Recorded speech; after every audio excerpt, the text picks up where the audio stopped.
Self-talk creates reality. A Neville Goddard lesson. Talking to oneself is a habit everyone indulges in. We could no more stop talking to ourselves than we could stop eating or drinking. All that we can do is control the nature and the direction of our inner conversations. Most of us are totally unaware of the fact that our inner conversations are the causes of the circumstances of our life. We are told that as a man thinketh in his heart, so is he. But do we know that man's thinking follows the tracks laid down in his own inner conversations? To turn the tracks to which he is tied in the direction in which he wants to go, he must put off his former conversation, which is called in the Bible the old man, and be renewed in the spirit of his mind. Speech is the image of mind.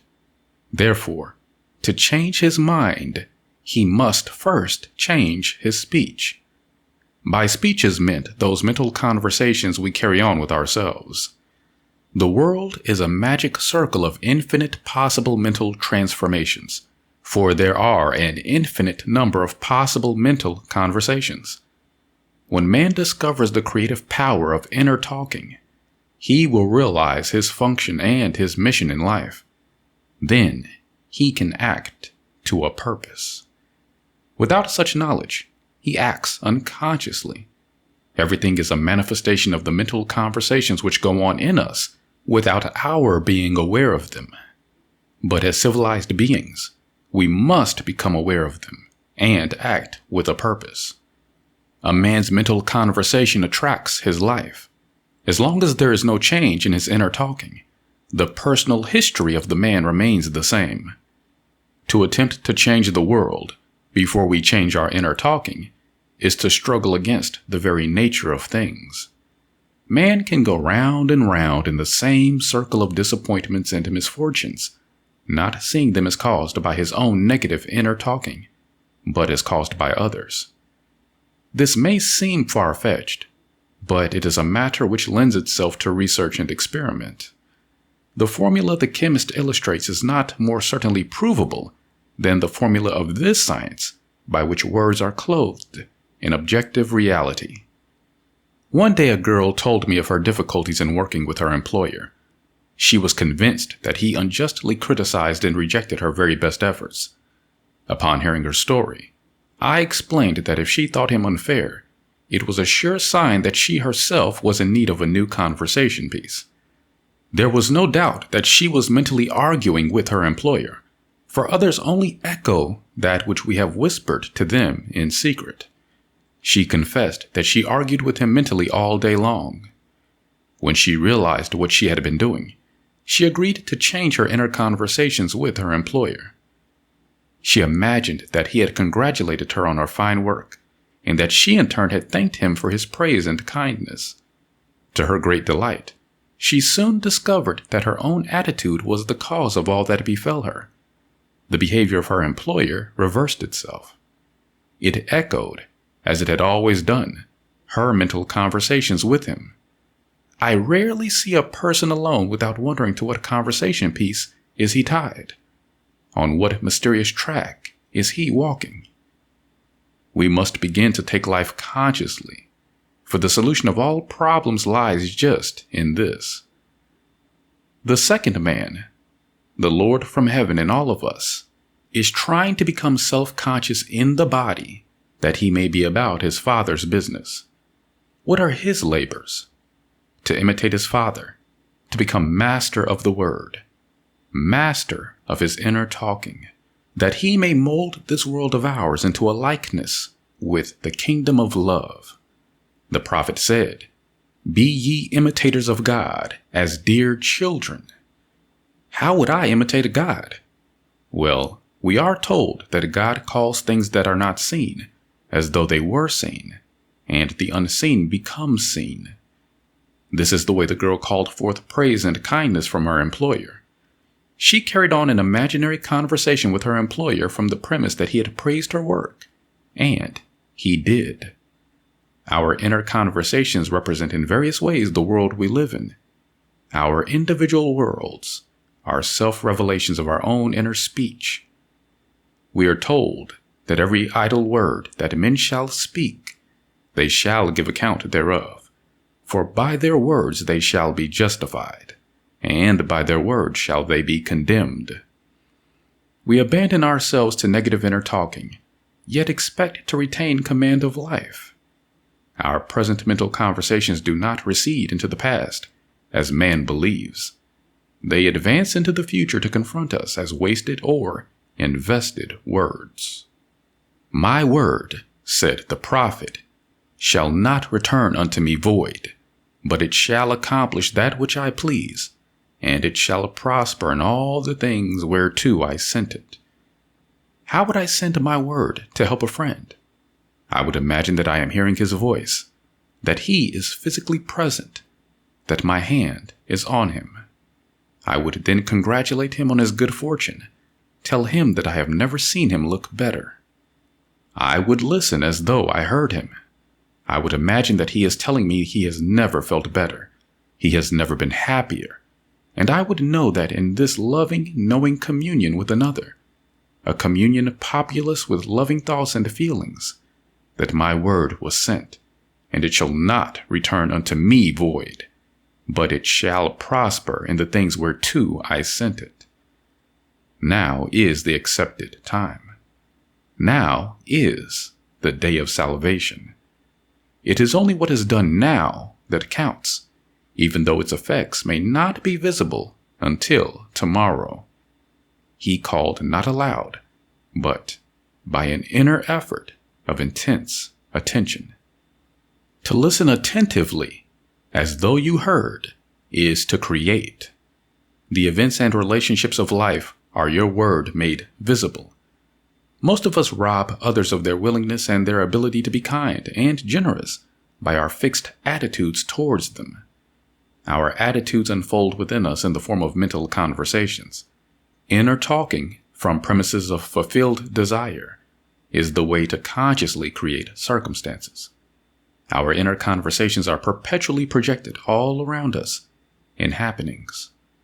Therefore, what we desire to see and hear without, we must see and hear within, for the whole manifested world goes to show us what use we have made of the word. If you practice this art of controlled inner speaking, you too will know what a thrill it is to be able to say, and now I have told you before it come to pass, that when it is come to pass, ye might believe. You will be able to consciously use your imagination to transform and channel the immense creative energies of your inner speech from the mental emotional level to the physical level. And I do not know what limits, if any, there are to such a process. What is your aim? Does your inner talking match it? It must. If you would realize your aim. For as the prophet asked, can two walk together except they be agreed? And of course the answer is no, they cannot. The two who must agree are your inner conversation and the state desired. That is, what you desire to see and hear without, you must see and hear within. Every stage of man's progress is made by the conscious exercise of his imagination, matching his inner speech to his fulfilled desire. As we control our inner talking, matching it to our fulfilled desires, we can lay aside all other processes. Then we simply act by clear imagination and intention. We imagine the wish fulfilled and carry on mental conversations from that premise. The right inner speech is the speech that would be yours were you to realize your ideal. In other words, it is the speech of fulfilled desire.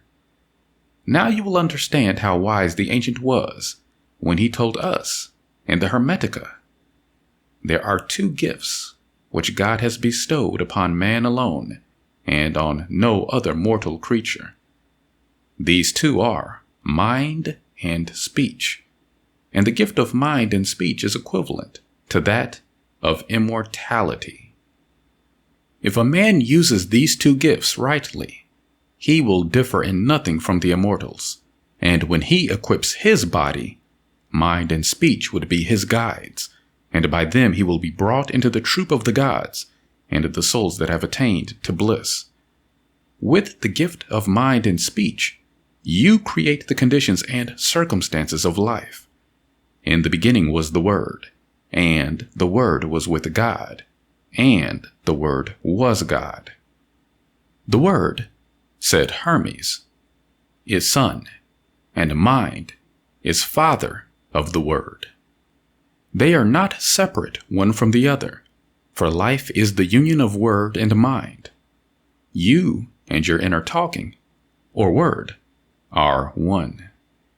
If your mind is one with your inner conversation, then to be transformed in mind is to be transformed in conversation.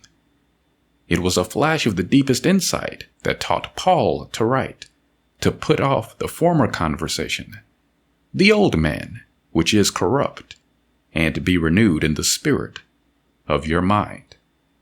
Put on the new man. Put on the new man, and be renewed in the spirit of your mind. Change your inner conversation, for speech and mind are one. A change of speech is a change of mind. The prophet Samuel said, "The Lord spoke by me, and his word was in my tongue." If the Lord's word was in the prophet's tongue, then the Lord's mouth that uttered the word must be the prophet's mind, for inner conversations originate in the mind and produce little tiny speech movements in the tongue. The prophet is telling us that the mouth of God is the mind of man, that our inner conversations are the word of God, creating life around us as we create it within ourselves. In the Bible, you are told that the word is very near to you, in your mouth and in your heart, that you may do it. See, I have set before you this day life and good, death and evil, blessings and curses. Choose life. The conditions and circumstances of life are not created by some power external to yourself. They are the conditions which result from the exercise of your freedom of choice, your freedom to choose the ideas to which you will respond. Now is the accepted time. This is the day of salvation. Whatsoever things are of good report, think on these things, for your future will be formed by the word of God, which is your present inner talking. You create your future by your inner conversations. The worlds were framed by the word of God, that is your inner talking. See on the fields, the sesame was sesame, the corn was corn, the silence and the darkness knew.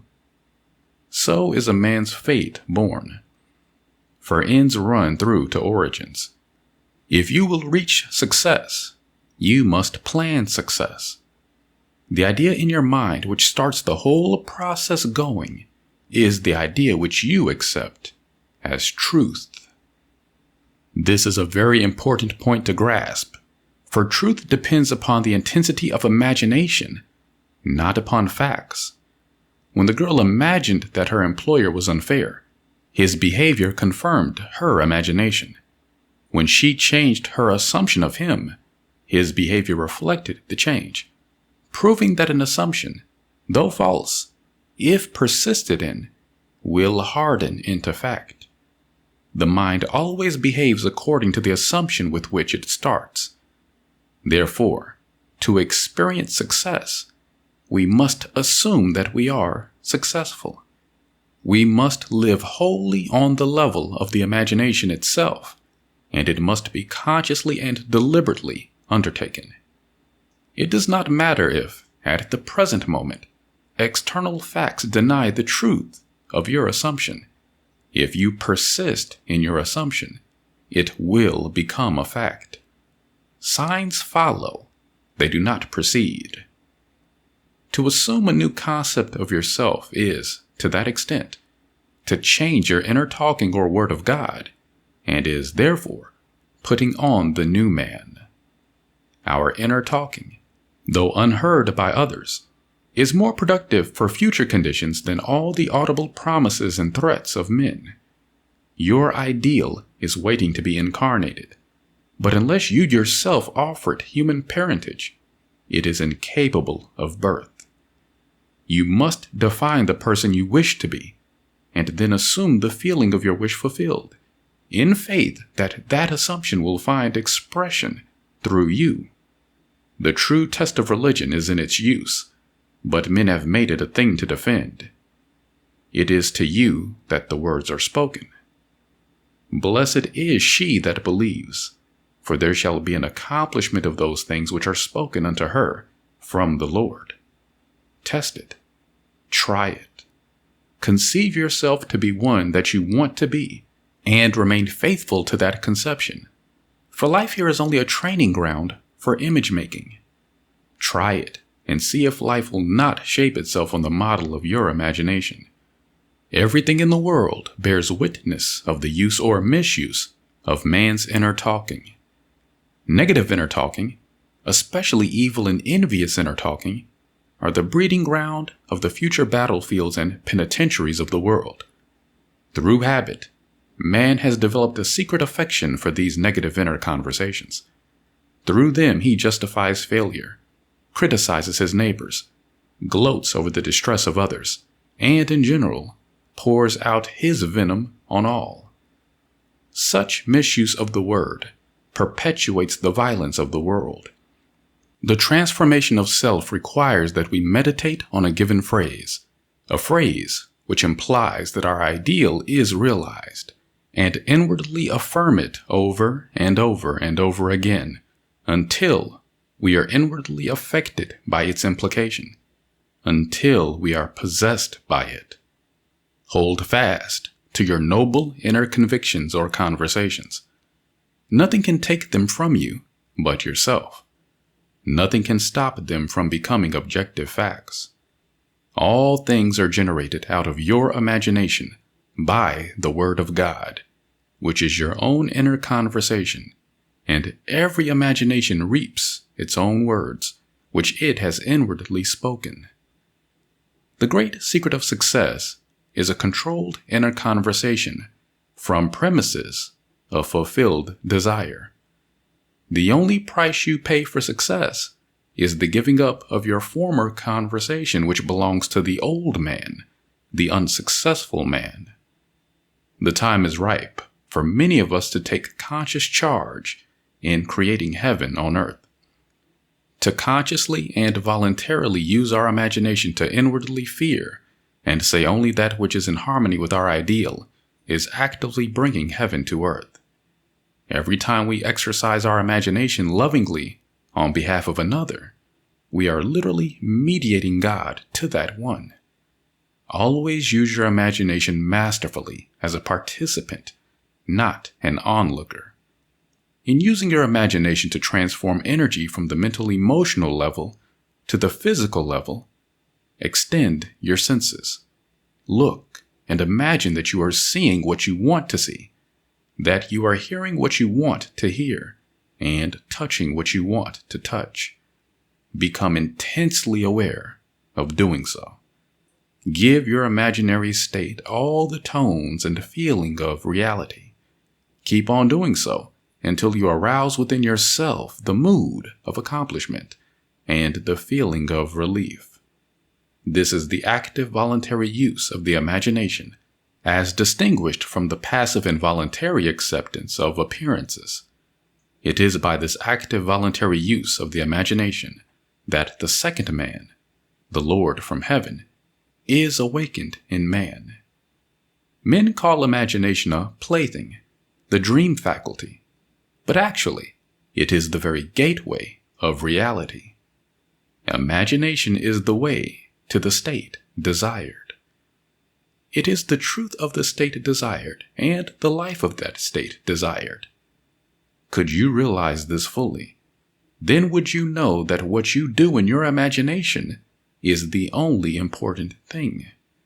Within the circle of our imagination, the whole drama of life is being enacted over and over again. Through the bold and active use of the imagination, we can stretch out our hand and touch a frame 10,000 miles away and bring health and wealth to the parched lips of his being. It is the way to everything in the world. How else could we function beyond our fleshly limitations? But imagination demands of us a fuller living of our dreams in the present. Through the portals of the present, the whole of time must pass. Imagine elsewhere as here, and then as now. Try it and see. You can always tell if you have succeeded in making the future dream a present fact by observing your inner talking.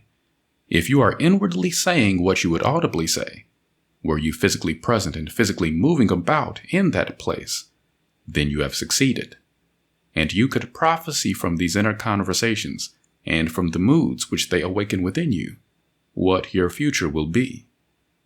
For one power alone makes a prophet: imagination, the divine vision. All that we meet is our word made visible, and what we do not now comprehend is related by affinity to the unrecognized forces of our own inner conversations and the moods which they arouse within us. If we do not like what is happening to us, it is a sure sign that we are in need of a change of mental diet. For man, we are told, lives not by bread alone, but by every word that proceeds from the mouth of God.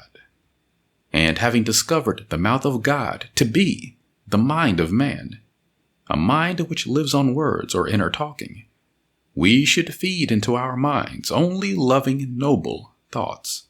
For with words or inner talking, we build our world. Let love's lordly hand raise your hunger and thirst to all that is noble and of good report, and let your mind starve. The End.